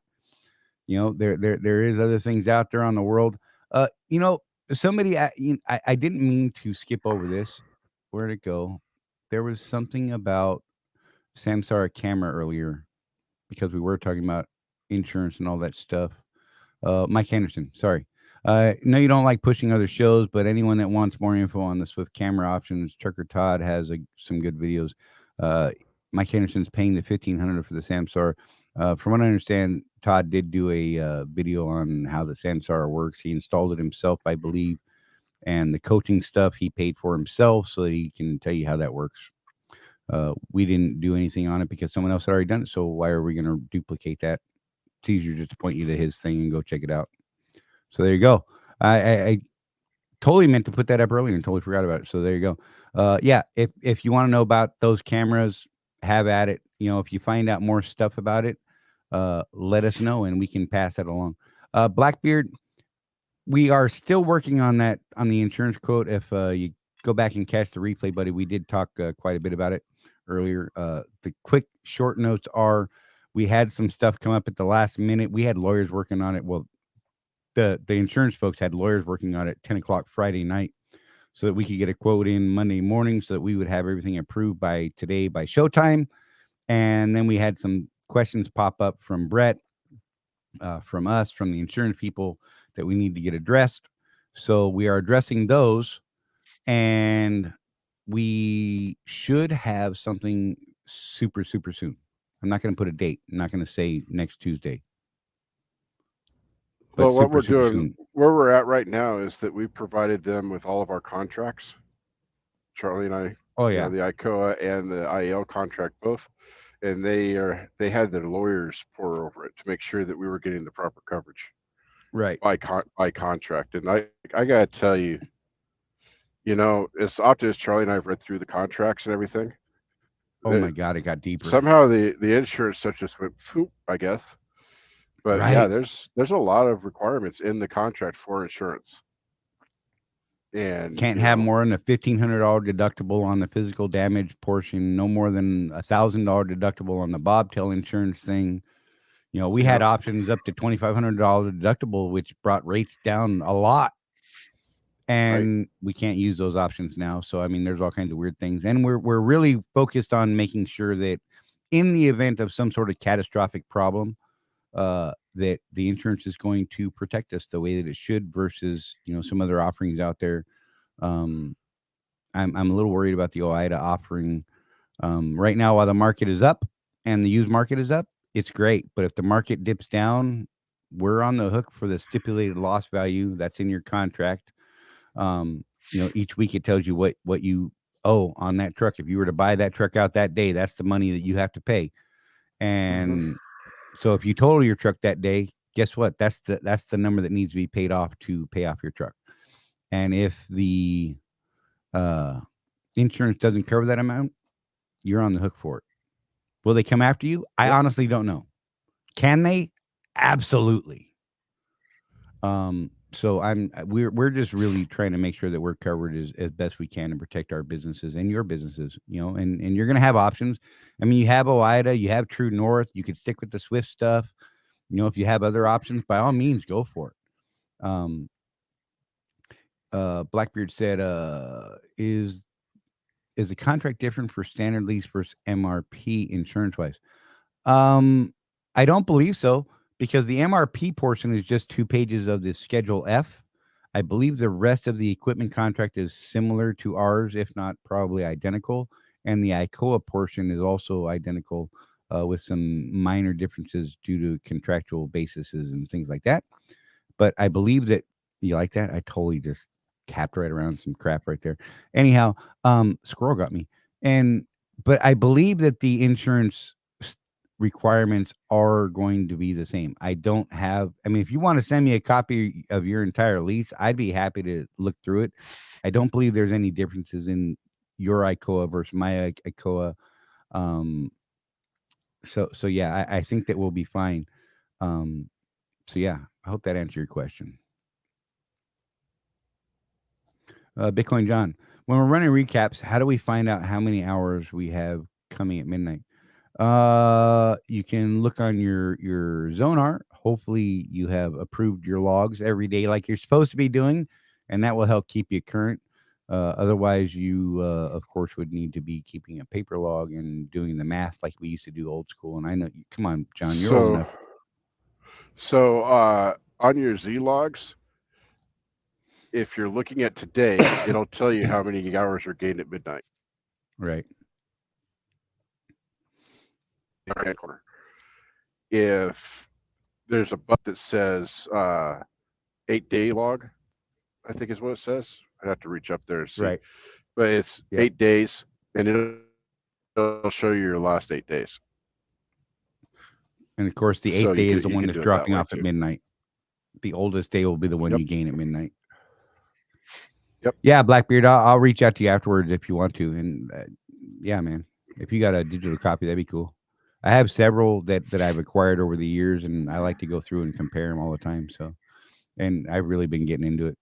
I may even be able to direct you to specific pages that are pertinent to what we're talking about. And man, look, we've learned way more about insurance these last couple weeks than we ever wanted to. And I'm just saying it has hurt me in places I didn't know I could hurt. Yep. Just saying. Yeah, I never Because there wanted is to some know. crazy stuff. I never wanted to know this much about insurance. Right. And again, until the camera thing came up, it was just one of those things that we just never looked Yeah. at. It's just like, yeah, we're Like, covered. why worry about it? It was cheap, it was easy, and it covered us. Yeah, And all these things. the last time Charlie and I looked at going outside of Swift for the insurance, it was so much more to get it from outside that we just like, okay, yeah, so it's got a good deal. Right. But And then we were forced to look for other options. And then even Brett said, he's not sure that with the up to 6% increase per year now, that's just even going to be able to beat price anymore. He just Brett, he says stuff sometimes, and he's like, yeah, you guys need to do what's best for your business. I would definitely be looking out there and see what you can find. So he's also the one that told me to get the Samsara if it's a possibility because it's the least intrusive of all the cameras. It's also one of the ones that they're not installing at the terminals, Bastages. But so there was something that popped up on my settlement this week, and I didn't know what the heck it was, and I don't know why it's there. it's a Charley tax. Oh, I think there was a reduction in the bobtail price. I think that's what it is. In fact, that's exactly what it is. Okay, it's a credit, $1.15 credit. So our bobtail insurance went down. Okay. There you go, down to $577. Oh, I thought it was. I kept looking at it, going, "Did our OCAC go down?"